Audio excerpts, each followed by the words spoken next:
knowing when to rein it in, not pushing through pain because it's never worth it. Would you rather take one day off and recover or a few weeks off because you didn't listen to that pain? And like I said, your program is a blueprint, so it's not concrete. If you don't follow it day by day to the T, you're not going to explode. The world will move on.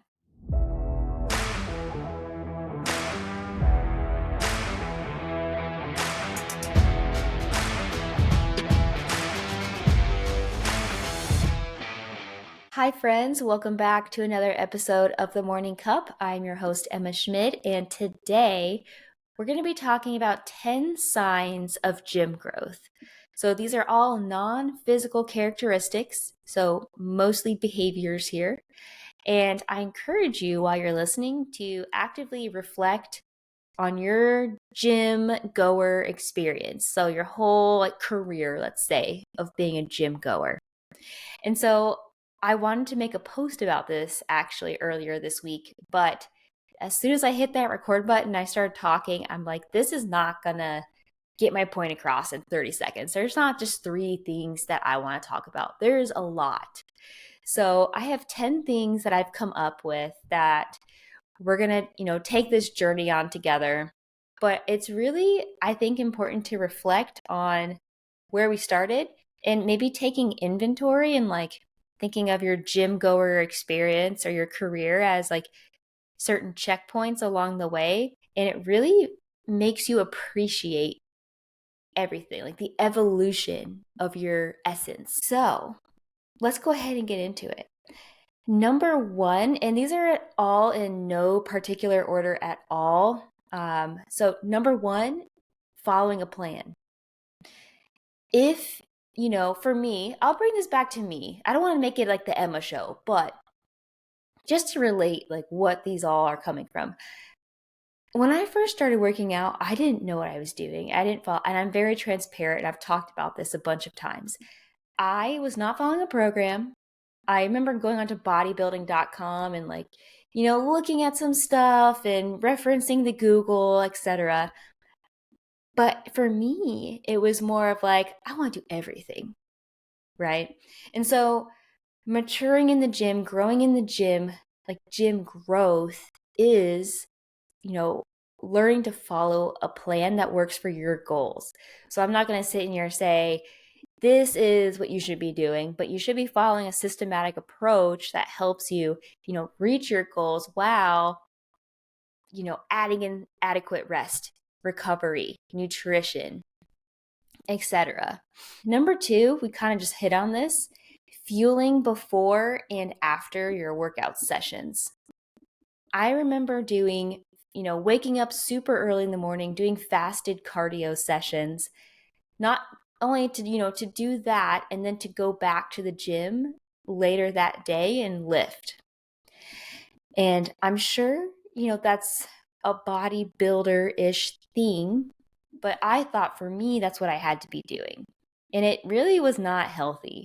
And I'm not in the scope of bodybuilding. That's not my realm. So if that's what you're doing and you have a coach that knows what they're doing, I trust that they know what they're doing.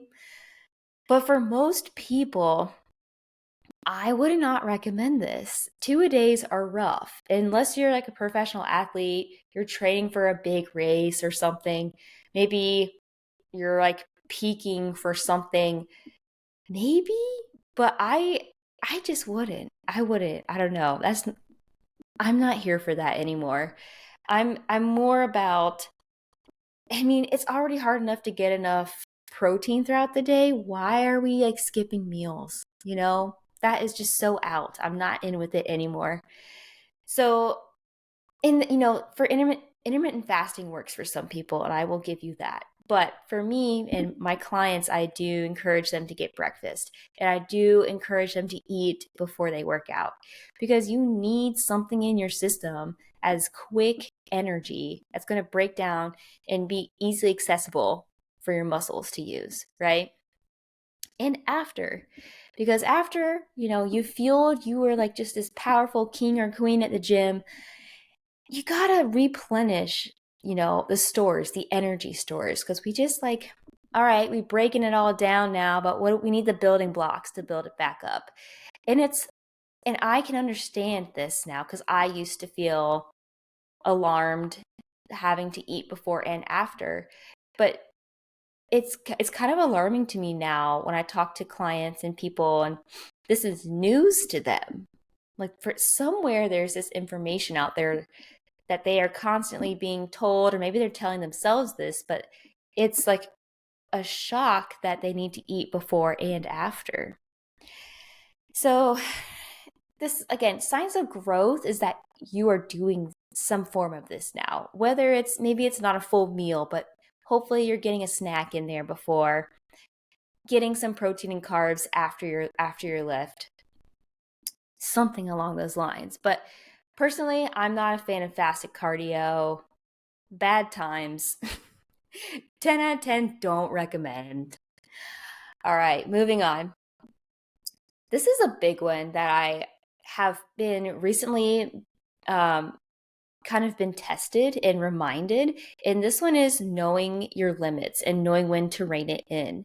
So, sometimes we'll feel really great and we show up for our sessions and we crush it. And if you're going back to point number one, you're following a plan. Let's say on one of your workout days, you are not feeling too hot. You woke up with a bad neck. Again, using myself as an example, and you choose to push. You have two choices. You can show up and push through, and the outcome could be good, it could be bad. Option two, you give yourself a little bit more rest and recovery. And 9 times out of 10, I am sure that you will feel better listening to your body than pushing through a pain. And I can say this because I've done this many of times, and the outcome is never great. And specifically recently, I've been having some neck stuff go on. And so, I kind of tested myself. I have been very good with this rule of, okay, not pushing through pain or fatigue. But I had a cranky neck. And so I decided to work out anyways. And it just made it 10 times worse, and it lingered for a longer time. And so this happened again recently. And instead of going through my workout, I decided to rein it in, stay home, do some recovery. And as I went through my workday, I actually started to feel better. And so I got a workout in. It just was at a different time than I had planned. And so that's a big one, is like knowing when to rein it in, not pushing through pain, because it's never worth it. Would you rather take one day off and recover, or a few weeks off because you didn't listen to that pain? And like I said, your program is a blueprint, so it's not concrete. If you don't follow it day by day to the T, you're not going to explode. The world will move on, and you'll come back the next time even better. All right, number 4. I love this one. I was at Lululemon yesterday, um, which this maybe will be a sidebar in a little bit. But I was at Lululemon. The people at the checkout lines are always so sweet. And, the girl was like, so what are you doing with your day after this? And I'm like, oh, recording a podcast, which I did not do yesterday. I put it off till today, which is a Sunday. And she was asking me what the topic's going to be. And I'm like, well, it's going to be signs of growth in the gym. And she was like, oh, like for me, that's using the deadlift platform. And I love that. I told her, I'm like, I'm going to steal this. So I think you showing up and using a piece of equipment that used to scare you, so AKA being more confident in the gym, is a sign of growth, especially using the deadlift platform, squat racks, anything that's out in public. I mean, the gym is a very intimidating place, and the platforms are kind of a spotlight, and you learn to love it. You learn to feel like a freaking badass on those platforms. And so I really loved this, and I encourage more people to do this as well. And kind of going on to the sidebar of confidence, I was not about this before. But now more than ever, I think that you should invest in gym clothes that make you feel really good about yourself. You want to show up feeling your best, you want to be confident, and maybe investing in good quality gym clothes that fit you well is a good way to start. And so I've started doing this. I've been working out for a long time, but it wasn't until recently where I'm like, I want some matching sets. I want to feel really, cute and good about myself. And this kind of happened when I went on my Instagram cleanse of I don't feel good about myself. And so now I'm getting rid of stuff that doesn't make me feel good about me. So it's kind of like a purge or a cleanse. And it's being intentional about what I'm bringing back into my life. And so I think, up front, it might be a little bit more costly. And there's definitely cheaper ways to do this. You don't have to buy a Lululemon. But I think that everyone deserves to show up feeling confident and good in their skin. That's where, it starts. And so it's the small things like having something that you really like to wear. So, sidebar. It's all kind of the same. Number 4 is confidence. We'll go with that. Okay. And some of these might kind of run into each other, but you know what? Give me a break, please. All right. Number 5, not hitting every muscle group every day. I remember in college, I know I didn't have, going back to number 1, did not have a plan, did not fuel correctly. I'm sure I hit every muscle a few times, like if not almost every day. So again, I've talked about this also a million times. It's no wonder I had so many issues. And so growing in the gym is following a plan that's not hitting every muscle group every single day. I'd say at most, maybe 2 times a week. Maybe more if you're going through some type of hypertrophy work or, probably for a bodybuilding show. Again, not my area. But I would say at least no more than 2 to 3 times a week if you can help it. Just so you can manage that fatigue and stress accumulation, give your body time to recover and repair. Because again, we don't build while we're actually working out. We build when we recover, we repair, we nourish. It's all important. So not hitting every muscle group every day, that's important. Number 6, not working out for 2+ hours and understanding that consistency is showing up when you can and not beating yourself up over missed workouts. This is huge. And I know, Gen Pop, this can be a tough one to swallow. More is not always better. And so I would much rather you show up, 1 to 2 times a week over the span of a month versus 5 times a week for 1 week. So I'd rather you scatter those out throughout your month than like front loading and doing the most, because that's not sustainable. First of all, I always recommend starting at least 2 times a week and then see where you can go from there. Because 1, you'll build your confidence that way. If you start off guns blazing and then you can't maintain it anymore, you're not going to feel great about it starting something new. So nobody should be spending 2+ hours in the gym. I've done it when I first started. At that point, what are you doing? Go home. All right. Point made. All right. Number 7, not restricting calories on your off days or over exercising to compensate for missed workouts. I'm just going to pause here for that one. This is so common, and it's such a difficult concept to grasp because we feel like, if we're not constantly pushing the needle forward, what are we doing? We're not making progress. Oh, I took a week off or 2 weeks off, I'm going to lose everything, or I'm going to gain all my weight back, or whatever it is. That's not how the body works. It takes so much time to make a change in either direction. So 1 to 2 weeks completely off of your routine is not going to be the end of the world.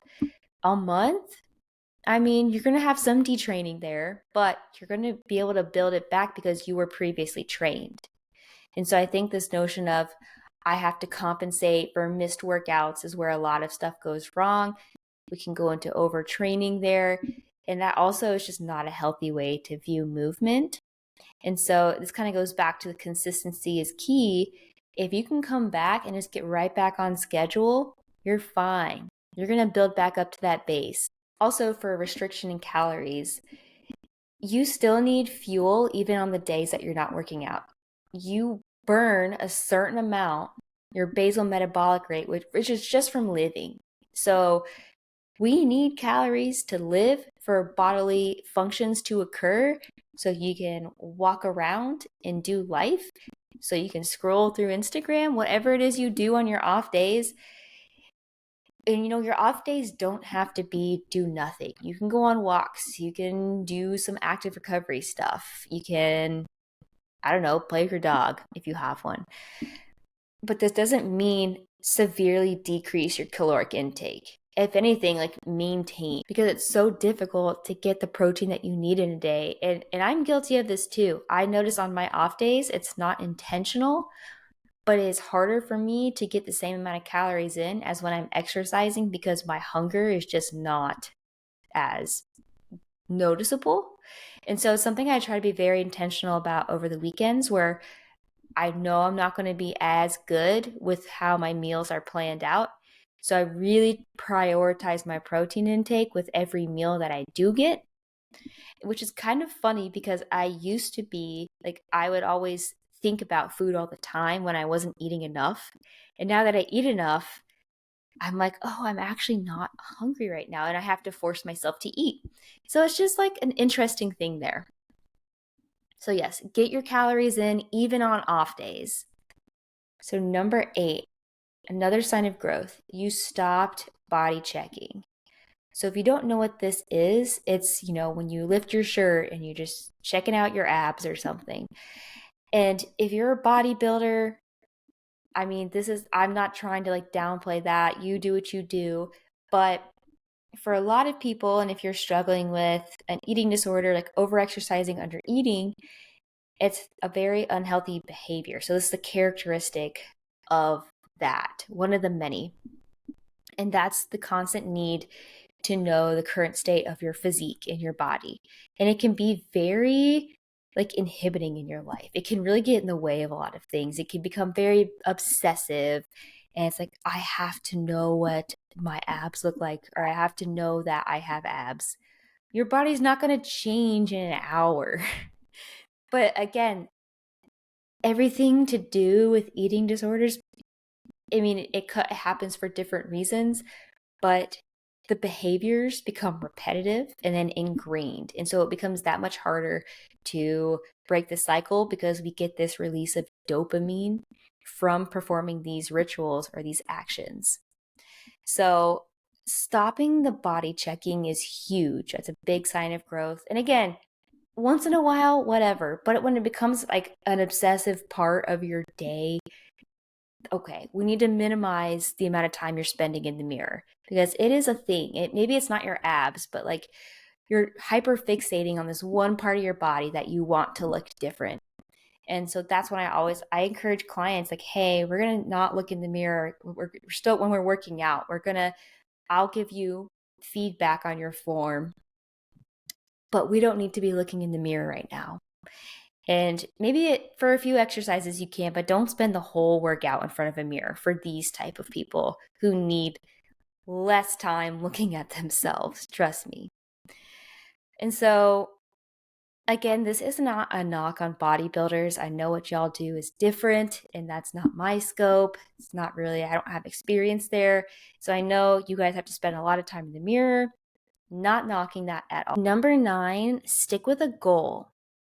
So what I mean by this is you can't have widely different goals. I can't try and do an Ironman and become a power lifter at the same time. And some of your goals might conflict. So try to map out, if you're a planning person, map out maybe a year or two of like what you'd like to achieve, because being good at something, and especially if you're competing, takes a lot of time. And so you can't be doing X, Y, and Z, all different things. And this doesn't mean you have to limit yourself to just one thing every year, but this does mean you need to make sure whatever your biggest goal is, the other stuff you're doing supports that. If I were to do, train for an Ironman, I would not be training to be a power lifter. That just doesn't work. Yes, strength training and lifting heavy is super important for people who do triathlons, but training like a power lifter is not going to help you be a better triathlete, and vice versa. And so these are like two polar opposites and extremes. But being someone, again, in my younger years where I had no understanding of load management, so I was trying to build muscle and kind of like going bodybuilder-ish route, but also doing a lot of endurance activities. They can work really well together if you understand how to do that. You can't break your body down continuously and then expect your body to perform well with high endurance stuff. You need to have enough recovery. But again, I can't do two wildly opposite things and expect great results. So if you want to do two polar opposites, I won't deter you, but I will say your performance will be suboptimal. So stick with a goal. We don't want goal interference. Map out a year or two of like, okay, this part of the year I want to work towards this, and then the second part of the year maybe I want to switch gears and work towards something else. And so that's kind of what I'm doing with my, bringing it back to like a personal example of my triathlon training.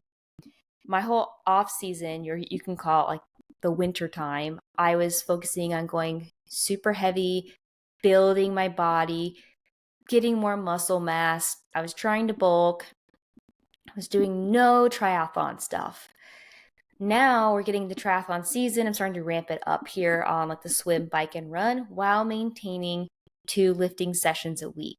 So it's not like I stop altogether, but these two things go hand in hand and they can really work well. And especially since I want to compete and run, my training is not going to break me down. It's actually going to build me up because I actually have enough recovery in between my sessions.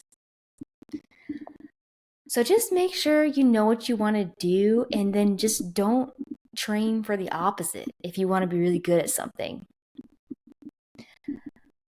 Number 10, you ask for help. This should have been if I was going to go in like an order of most important, I think asking for help is the most important thing. Even as a coach, I have a coach. And I think that is the most invaluable, like the best thing I've ever done for myself, because I don't put myself on the back burner as an athlete anymore. And I get to focus on myself. I have time for myself because I prioritize this because someone else has done this for me. They programmed for me. That holds me accountable. And I'm not going to have a perfect training week every week. I feel like people look at coaches and think that we get to work out all the time and that we get to be fit, when in reality, our body is our job and it's our tool and it's our vessel of teaching. So we really do have to take care of it. And all the while we are working with clients all day. So that's energy expenditure and reps and accumulation. So we have to be very careful of that. And that doesn't mean that our workouts are like great or that we have a lot of time to train. Kind of another part to this topic is we don't need to be a hero when it comes to training, meaning get a spotter. And if you're too nervous, just look around, find a trainer, maybe ask a coach if you see them nearby. Maybe if you make eye contact with somebody and they look nice, like, just use your people skills. But please don't be a hero. We don't need anybody failing on themselves. Okay? Good.